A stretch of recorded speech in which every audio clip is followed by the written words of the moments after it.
ಪಿರಿಯಾಪಟ್ಟಣದಲ್ಲಿ ಕರ್ನಾಟಕದ ಮಾದರ ಮಹಾಸಭಾ ಮತ್ತು ಆದಿಜಾಂಬವ ಮಾದಿಗ ಸಂಘಟನೆಗಳ ಒಕ್ಕೂಟದ ವತಿಯಿಂದ ಡಾಕ್ಟರ್ ಜಗಜೀವನ್ ರಾಮ್ ರವರ 119ನೇ ಜಯಂತ್ಯೋತ್ಸವ ಕಾರ್ಯಕ್ರಮವನ್ನು ಉದ್ಘಾಟನೆ ಮಾಡಿದರು.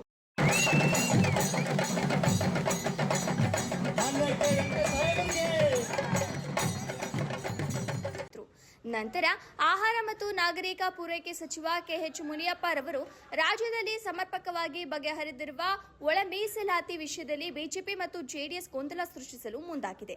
ಯಾರೂ ಕಿವಿ ಕೊಡಬಾರದು ಎಂದು ತಿಳಿಸಿದರು. 101 ಉಪಜಾತಿಗಳೇನಿವೆ ಅವರೆಲ್ಲರಿಗೂ ಕೂಡ ಸಮವಾಗಿ ಹಂಚಿಕೊಳ್ಳುವಂಥ ವ್ಯವಸ್ಥೆ ಆಗಿದೆ.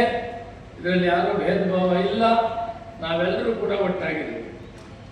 ಕಾರಣಾಂತರದಿಂದ ಮಧ್ಯದಲ್ಲಿ ಯಾವಾಗ ಈ ಮೀಸಲಾತಿ ಹೋರಾಟ ಸಮಿತಿಗಳು ಸ್ವಲ್ಪ ತಡ ಆಗಿದ್ದರಿಂದ ಗೊಂದಲಗಳನ್ನು ಉಂಟು ಮಾಡಿ ಒಬ್ಬರಿಗೊಬ್ಬರು ಮತ್ತೆ ಹೋರಾಟಗಳನ್ನು ಪ್ರಾರಂಭ ಮಾಡಿದರು.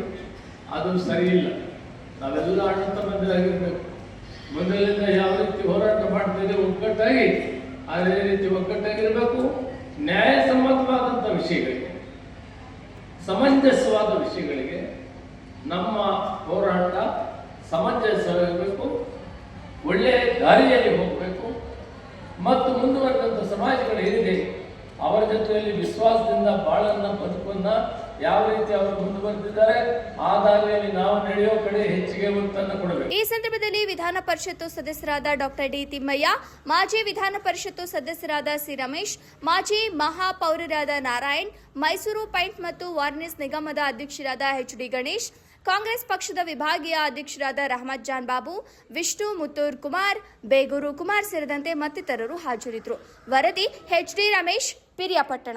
ನಮ್ಮ ವಿರುದ್ಧವಾಗಿ ಜನ ಎತ್ಕೊಳ್ಳೋದು ಕೆಲಸ ಈಗ ಐದನೇ ಒಳ ಮೀಸಲಾತಿ ಸರಿಯಾಗಿಲ್ಲ, ಸರಿಯಾಗಿ ಮಾಡಿಲ್ಲ, ಅದೇನು ಲೋಪ ಇದೆ, ದೋಷ ಇದೆ ಅಂತೇಳಿ ಬಿಜೆಪಿಯವರು ಜನಕ್ಕೆ ಕರ್ಕೊಂಡು ಹೋರಾಟ ಮಾಡ್ತಕ್ಕಂಥ ಕೆಲಸಕ್ಕೆ ಪ್ರಯತ್ನ ಮಾಡ್ತಾ ಇದ್ದಾರೆ. ಇದು ಬಹಳ ನಿಧಾನವಾಗಿ ಚರ್ಚೆ ಮಾಡಿ ಕಾನೂನು ಕೊಟ್ಟಿದ್ರು ಜೊತೆ ಎಲ್ಲ ಚರ್ಚೆ ಮಾಡಿ ಇವತ್ತು ಎಲ್ಲರಿಗೂ ಅನ್ಯಾಯ ಆಗ್ಬೋದು, ಯಾರಿಗೂ ಅನ್ಯಾಯ ಆಗೋ ರೀತಿಯಲ್ಲಿ ಇವತ್ತು ಒಳ ಮೀಸಲಾತಿ ತೀರ್ಮಾನ ಸರ್ಕಾರ ಮಾಡಿದೆ. ಹೀಗಾಗಿ ಯಾವುದೇ ಬೇರೆ ಪಕ್ಷದವರು ಇದ್ರ ಬಗ್ಗೆ ಏನಾದರೂ ಕೋರ್ಕುಣಿಯನ್ನು ತಲೆ ಕೆಡಿಸ್ಕೊಳ್ಬಾರ್ದು. ಕಾಂಗ್ರೆಸ್ ಪಕ್ಷ ಯಾವಾಗಲೂ ಬಡವರ ಪರವಾಗಿ, ಹಿಂದುಳಿದವರ ಪರವಾಗಿ